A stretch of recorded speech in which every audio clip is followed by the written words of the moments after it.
Friends, तो मैं हूँ आरती संस्कृति आईएएस के यूट्यूब चैनल पे आप सभी का स्वागत है। मैं फिर से हाजिर हूँ एक नया टॉपिक को लेकर के। आज का हमारा जो विषय है वो है मौसम से संबंधित। जो पर्यावरण लगातार जो है चेंज हो रहा है, टेम्परेचर जो है, जब सर्दी होनी चाहिए गर्मी पड़ रही है, गर्मी होनी चाहिए तो पता नहीं चल रहा कि गर्मी है कि नहीं है, बारिश जो है जा ही नहीं रही है। हम स्टार्टिंग में वेट कर रहे थे गर्मी कब जाएगी, जो है सर्दी आएगी, और अभी तक जो है सर्दी नहीं आई है। दिसंबर का एक हफ्ता निकल गया है, लेकिन जितनी ठंड जो है होनी चाहिए थी हम सबको महसूस हो रहा है कि उतनी ठंड नहीं हो रही। तो इस पर जो है बहुत अच्छी खासी लंबी रिपोर्ट प्रस्तुत की गई है पूरे विश्व को ध्यान में रख करके, अलग अलग देशों में, कि लगभग 100 से 150 सालों के अंतर्गत जो है किन किन देशों में, या फिर जो है पिछले 5-10 साल में किन किन देशों में क्या बदलाव आया है। हमने लगातार न्यूज़ में पढ़ा है कि जो है यूएई या सऊदी अरब में जो है बाढ़ आ गई, बारिश हुई, अफ्रीका में सूखा पड़ा हुआ है, और कनाडा में जो है जंगलों में आग लग गई है। अभी जो है हम देख ही रहे। तो अभी पहले हम स्टार्टिंग में ये पढ़ेंगे कि अभी नवंबर में कितनी ठंडी होनी चाहिए, और ये बोला जा रहा है कि लगभग 124 सालों में अगर देखा जाए तो आज जो है, मतलब इस बार का जो 2024 का नवंबर है सबसे ज़्यादा गर्म रहा है। तो हम इसको भी समझेंगे। उसके साथ हम देखेंगे कि सर्दी कब से शुरू होती है और कब ख़त्म होती है, सर्दी के आने के क्या क्या कारण होते हैं, अगर नहीं टाइम पे सर्दी हमारे यहाँ पे भारत में पड़ रही है तो उसके क्या रीजंस है। साथ में हम ये भी देखेंगे कि जो पर्यावरण में जो परिवर्तन हो रहा है उसके जो है प्रभाव, जो है नकारात्मक प्रभाव हमें भारत में तो दिख रहे हैं, अन्य अन्य देशों पर भी क्या क्या पड़े हैं, हम सब कुछ जो है यहाँ पे बहुत अच्छे से पढ़ेंगे। तो इसमें मौसम विज्ञान भी आपका हो जाएगा, कुछ ज्योग्राफी का पोर्शन भी हो जाएगा, बहुत सारे कॉन्सेप्ट जो है आपके 1 बाय 1 यहाँ पे कवर होने वाले हैं। तो 124 सालों में सबसे गर्म रहा है ये जो नवंबर गया। अभी दिसंबर चल रहा है, एकदम कपाने वाली ठंडी पड़नी चाहिए थी अब तक, लेकिन वो हमें दूर दूर तक कहीं नज़र नहीं आ रही है। थोड़ी देर बातचीत कर लो, चल फिर लो, गर्मी लगने लगती है। तो पहले अगर हम बात करें इंपॉर्टेंट पॉइंट्स की, तो यहाँ पे बोला गया है कि जो भी हमारे नॉर्थ वाले जो रीजन्स हैं, जो हमारे पार्ट्स है, वहाँ पर जो है ठंड होनी चाहिए जितनी, उतनी नहीं हो रही। देखो क्या लिखा है, इस साल हरियाणा, पंजाब, दिल्ली, राजस्थान, यूपी समेत उत्तर पश्चिम राज्यों में, उत्तर पश्चिम राज्यों में, ठीक है, ये वाला जो पोर्शन है, नवंबर महीने का औसत तापमान 124 सालों में सबसे ज़्यादा रहा है। ठीक है, दिसंबर का पहला हफ्ता गुजर गया, लेकिन अभी तक जो है कपकपाने वाली ठंडी जो हम जो महसूस करते थे वो अभी तक नहीं पड़ी है। पिछले साल अगर जाए तो पिछले साल क्या था कि सर्दी जाने का नाम नहीं ले रही थी। फरवरी चला गया, मार्च चला गया, लग रहा था कि यार ठंड कब जाएगी, और अभी हम जो है इस बार जो इंतज़ार कर रहे हैं और ठंड नहीं आ रही है। अब हम यहाँ पे 1 बाय 1 बात करेंगे। देश के सबसे ठंडे इलाकों में सर्दी गायब है। तो क्या यहाँ पे बोला जा रहा है कि दिल्ली की ठंड बहुत फेमस है, लेकिन क्या है, दिल्ली में कोई ठंड ही नहीं है। हरियाणा हो गया, शिमला हो गया, अन्य जो राज्य हैं वहाँ पर ठंड ही नहीं पड़ रही है अभी तक। जो है आज जो है ये निकल के आई है न्यूज़ की पहला स्नोफॉल जो है आज शिमला में हुआ है, लेकिन वो समय से बहुत लेट है, जबकि हो जाना चाहिए था। तो 2024 का नवंबर पिछले 124 साल में सबसे गर्म था, 1979, और 2023 के बाद तीसरा सबसे गर्म साल यहाँ पर देखा गया है। 1901 से जो है हम हर साल का जो है तापमान रिकॉर्ड कर रहे हैं डेली का, कि आज 2024 का जो है, आज जो है 9 दिसंबर है या जो भी है, उस पे क्या तापमान है। अगली बार जो है अगले साल हम देखें 2025 में कि आज उस दिन जो है क्या तापमान हो रहा, ताकि हम एनालाइज कर पाए बारीकी से कि पर्यावरण के बदलने से जो है तापमान का स्तर जो है किस तरीके से बदल रहा है। देश के ज़्यादा सर्दी वाले इलाके जैसे कश्मीर आपका हो गया, हिमाचल, दिल्ली, हरियाणा, पंजाब, यूपी में इस साल जो है सर्दी नहीं पड़ रही, गर्मी पड़ रही है। और बता दें कि 1.37 डिग्री तापमान जो है ज़्यादा है। आपको लगेगा ये बहुत ज़्यादा, थोड़ा ना, बहुत ज़्यादा है भाई। अब देखो, आपको पता है बर्फ़ कितने टेम्परेचर में पड़ती है, कमेंट करके बताओ। उससे 1-2 डिग्री ऊपर नीचे हो जाए बर्फ़ नहीं, पानी हो जाएगा वो। वैसे ही यहाँ पे जो है इतना 1.37 डिग्री सेल्सियस टेम्परेचर जो है ज़्यादा है नॉर्मल जितना होना चाहिए उससे। और आप सबको पता है कि हमारे यहाँ पर 4 जोन डिवाइड किए गए, जो भारत में जो है अलग अलग 4 जोन है यहाँ पर सर्दी की जानकारी के लिए। देखो यहाँ पे क्या है, नॉर्थ वेस्ट वाला, जहाँ पे हम बात कर रहे हैं कि ठंड जो है कम पड़ रही है, नवंबर सबसे गर्म रहा है। ईस्ट और नॉर्थ ईस्ट, तो ईस्ट हमारा ये हो गया, नॉर्थ ईस्ट हो गया, सेंट्रल इंडिया आपका ये हो गया, और जो है पूरा साउथ इंडिया ये हो गया और पूरे देश में ये है। तो अलग अलग यहाँ पे तापमान बताया गया है कि देखो नवंबर में औसत तापमान जो है अलग एरिया कितना होना चाहिए 18.77, लेकिन जो है यहाँ पर कितना दिखाई दे रहा है 20.14, तो लगभग कितना बड़ा है +1.37, जिस उत्तर पश्चिमी भाग की हम बात करें तो ज़्यादातर इलाकों में कुछ ना कुछ मात्रा में तापमान बढ़ा है। नॉर्थ वेस्ट में हमारा 1.37 बढ़ा है, ईस्ट और नॉर्थ ईस्ट में जो है 1.25 बढ़ा है, और जो है सेंट्रल इंडिया में बोला जाए तो 0.29 डिग्री सेल्सियस, साउथ इंडिया में है 0.49, और पूरे देश की अगर बात करें तो 0.84। अलग अलग जगहों पर ये तापमान में वृद्धि दर्ज की गई है पिछले कुछ सालों की तुलना में, जो कि नहीं होना चाहिए। अब यहाँ पे बात करें दिसंबर में भी अब तक कड़ाके की ठंडी नहीं आई है। हम सबको दिख रहा है कि भाई जितना टेम्परेचर होना चाहिए उतना नहीं। मुंबई में 37 डिग्री टेम्परेचर चल रहा है अभी, और दिल्ली में बात करें तो 28 डिग्री टेम्परेचर चल रहा है, रूम टेम्परेचर से ज़्यादा, जबकि कम होना चाहिए। रात में होता है कि हाँ सुबह के टाइम पे थोड़ा बहुत टेम्परेचर कम होता है, अदरवाइज जो है तापमान जो है औसत से बहुत ज़्यादा दिख रहा है।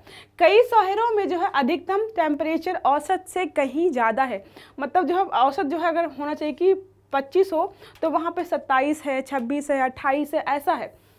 तो ठंड होना चाहिए, गर्मी पड़ रही है। देखो अलग अलग शहरों का यहाँ पे है, दिल्ली सफदरगंज में 24, यहाँ पे 25 है, 24 होना चाहिए लेकिन 25 है। तो औसत तापमान जो है कुछ इस तरीके का होना चाहिए अलग अलग इलाकों में, लेकिन यहाँ पे देख रहे हैं कि लगभग जो है 1 डिग्री सेल्सियस से यहाँ पे हर राज्य हर क्षेत्र में तापमान बढ़ा हुआ है। कुछ अन्य बिंदुओं को देखें तो क्या इस बार नहीं पड़ेगी कड़ाके की ठंड?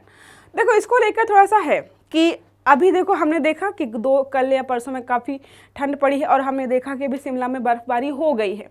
तो कुछ रिसर्चर्स हैं या वैज्ञानिकों का मानना है कि अगर अभी अगले 1 और हफ्ते में वेस्टर्न जो डिस्टर्बेंस होता है वो आ जाता है, और साथ में जो है अगर बर्फबारी उत्तरी इलाकों में हो जाती है, और यहाँ पे अगर उत्तरी भारत में हमारे यहाँ पे बारिश हो जाएगी, तो जाहिर सी बात है तापमान जो है लगातार एकदम अचानक से नीचे गिरेगा। जैसे हम पहले उम्मीद करते थे कि दिवाली के बाद जैसे घर से वापस आएंगे बिल्कुल ठंड बढ़ जाएगी, तो उन्होंने बोला है कि तापमान जो है घट सकता है अचानक से अगर जो उत्तरी भारत का जो हमारा पोर्शन है, हिमालय एरिया जो है वहाँ पर तापमान गिरता है, बर्फ़ होती है। तो जब वहाँ पे बर्फबारी होती है तो ठंडी और शुष्क हवाएं जो है चलती हैं ऊपर से, और पूरे भारत से जो है उत्तरी भारत से पूरी गुजरती है, तो यहाँ पे तापमान क्या होता है, गिर जाता है, ठंड तभी पड़ती है। अब जब वहाँ बर्फ़ ही नहीं पड़ी है, शुष्क एरिया ही नहीं है, वहाँ का खुद ही तापमान बढ़ा हुआ है, तो जो हमारे यहाँ पर जो ठंड कैसे पड़ेगी? ठीक है, सर्दी के लेट होने के और कम पड़ने की क्या वजह हो सकती हैं? तो इन्होंने बहुत सारे कारण बताए। पहले तो उन्होंने बोला है कि सर्दी के लेट होने का कारण जो है हमारा वेस्टर्न डिस्टर्बेंस है, जो पश्चिमी विक्षोभ पड़ते हो आप, वहाँ से जो है ठंडी हवाएं नहीं आई है। ठीक है, स्नोफॉल भी नहीं हुआ है जितना हो जाना चाहिए था, और इस बार का जो मौसम रहा है ना अपने आप लेट चल रहा है। बारिश जो है लेट आई, मानसून लेट आया, फिर जो है गर्मी भी लेट गई। तो इनका मानना है कि हो सकता है कि अभी आगे जो आने वाले हैं 2-4 दिन या 10 दिन या 1 हफ्ते में जो है हमें शायद ठंड देखने को मिले, जितने का हम जो इंतज़ार कर रहे हैं। ठीक है, 3 वजह बताइए इन्होंने। पहला क्या है, पहाड़ों पर बारिश नहीं हुई, जो आपको बताया मैंने, स्नोफॉल और बारिश नहीं हुई है। मानसूनी हवाओं का देर से आना, मानसूनी की हवाएं जो है देर से आई थी, जिसकी वजह से जो हमारे यहाँ बारिश में लेट हुई थी। और क्लाइमेट चेंज, तो लगातार मौसम में जो है बदलाव हो रहे हैं, वो हम जो है देख रहे हैं। देखिए लिखा है centre for science and environment की रिपोर्ट के मुताबिक, जो आपको मैंने पढ़ाया था कि 2023 के स्टार्टिंग के 9 महीने जो होते हैं टोटल के कुल 273 दिन में से 235 दिन ऐसे थे कि जो कि एक तरीके से मौसम के बदलने पर निर्भर थे। जैसे मैंने पढ़ाया था कि काफ़ी लोगों की जो है भारत में मौसम के बदलने से जान गई है, उसमें मैंने बताया था कि 2023 के स्टार्टिंग के 9 महीने 273 दिन में से 235 दिन ऐसे थे जो कि अपने आप में ख़राब थे, नॉर्मल जैसे होने चाहिए थे वो वैसे नहीं थे। ठीक है, मौसम जैसा होना चाहिए था वैसा नहीं था, अलग रहा। क्लाइमेट चेंज की वजह से ही मानसून चक्र में बदलाव हुआ है, जिससे सर्दी लेट हो रही है। तो हम देख रहे हैं कि वहीं से पीछे से चीज़ जो है लेट चल रही है, इसलिए जो है सर्दी यहाँ पर लेट हो रही है। ठीक है, क्या यहाँ पे बात करें कि ये ला नीना और जो है अल नीना यहाँ पर एक तरीके से जिम्मेदार है इसके लिए? तो इन्होंने बोला कि नहीं, ला नीना मतलब होता है हमारे यहाँ पे ज़्यादा बारिश होगी और बाढ़ वाली स्थिति हो जाती है। अगर याद रखना हो ला नीना का भारत पर क्या प्रभाव पड़ेगा, अल नीनो का क्या प्रभाव पड़ेगा, तो ऐसे याद रखिएगा। ला नीना मतलब पानी लाओ, जब पानी लेकर के आएंगे तो हमारे यहाँ पर बाढ़ वाली स्थिति हो जाती है, ठीक है। और जो है दूसरे जो इलाके हैं, दूसरे देश है, वहाँ पर सूखा पड़ेगा। जो अल नीनो होता है उसमें भारत में सूखा पड़ता है। इस बार इसलिए देखते हो ना कि एक बार भारत में सूखा, एक बार बाढ़, फिर एक बार सूखा, एक बार जो है बाढ़। तो यहाँ पे बोला गया कि अल नीनो और ला नीनो का यहाँ पर कोई भी रोल नहीं है, ठीक है। भारत में सर्दी की शुरुआत कब होती है? अगर बात करें भारत में सर्दी की शुरुआत कब होती है, तो इसको जो है 3 पार्ट में डिवाइड किया गया है। जैसे हम बर्थडे मनाते हैं ना, pre birthday, birthday, post birthday, वैसे ही यहाँ पे है सर्दी के प्री वाली सर्दी, बीच वाली सर्दी और बाद वाली सर्दी, ठीक है। देखो यहाँ पे क्या लिखा हुआ है, प्री विंटर सीजन 20 नवंबर से 20 दिसंबर, प्री विंटर 20 दिसंबर से 20 जनवरी कड़ाके की ठंडी वाला, और 20 जनवरी से 20 फरवरी मतलब सर्दी अब जा रही है, धीरे धीरे जो है वो कम हो जाता है। तो हमारे यहाँ पर सर्दियों के 3 मौसम होते हैं, ठीक है।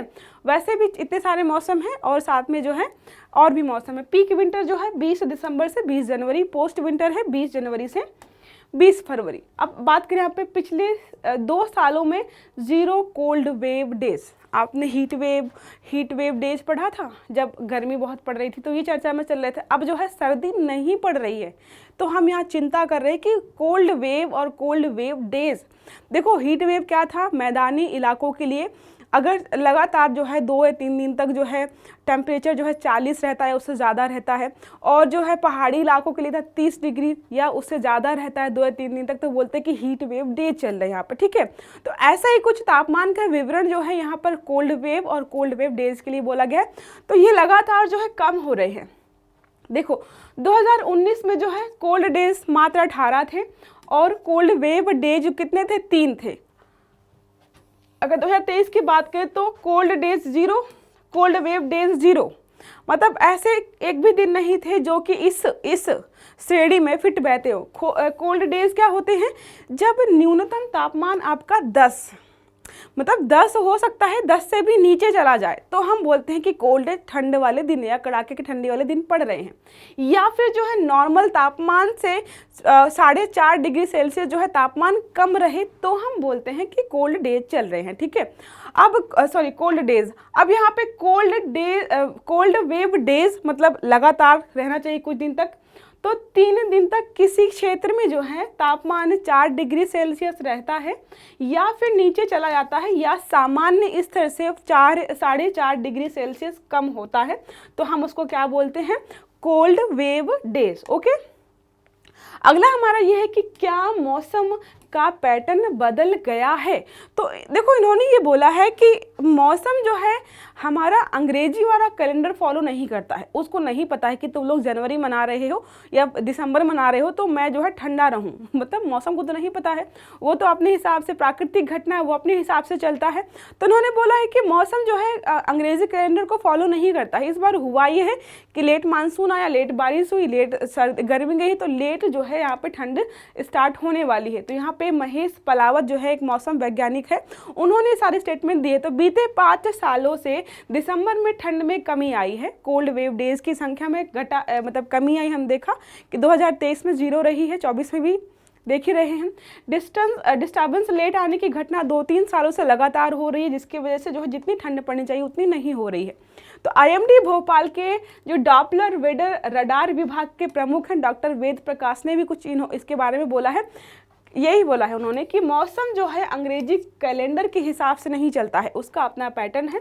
जैसे समय से बारिश होगी, जैसा मानसून आएगा वैसे ठंड पड़ेगी, वैसे गर्मी पड़ेगी, उसका अपना एक तरीके से सीक्वेंस है, वो हमारे कैलेंडर के हिसाब से नहीं चला। हम क्या सोच रहे कि दिसंबर आ गया, ठंड नहीं आई है, लेकिन उसके मौसम के हिसाब से क्या है कि मौसम को पता है कि हम मौसम मानसून ही लेट लेकर आए थे, बारिश लेट हुई है तो ठंड भी यहाँ पे थोड़ा सा लेट ही आएगी, ठीक है। ये सारा हमारा इसमें रहा।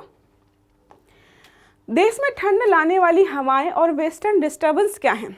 वेस्टर्न डिस्टर्बेंस मतलब है कि उत्तर पश्चिमी जो ऊपर वाला इलाका है वहाँ से जेट स्ट्रीम के सहारे भूमध्य सागर से जो है ठंडी हवाएं जो है भारत की तरफ आती हैं, जिसके वजह से जो है भारत में ठंड पड़ती है। जैसे मानसून के लिए हम देखते हैं कि दक्षिण पश्चिम से मानसून आना चाहिए तब बारिश होगी, वैसे ठंड के लिए भी कि वेस्टर्न डिस्टर्बेंस जो है वहाँ पर होना चाहिए, वो भारत में वहाँ से हवाएं जो है आनी चाहिए तभी ठंड पड़ेगी। देखिए क्या लिखा है, देश में 3 तरह की हवाओं की वजह से ठंड आती है। पहला उत्तर पूर्वी व्यापारिक पवनें, तो उत्तर पूर्वी की जो व्यापारिक पवनें हैं जब यहाँ पर आती है तब ठंड बढ़ती है हमारे यहाँ पर।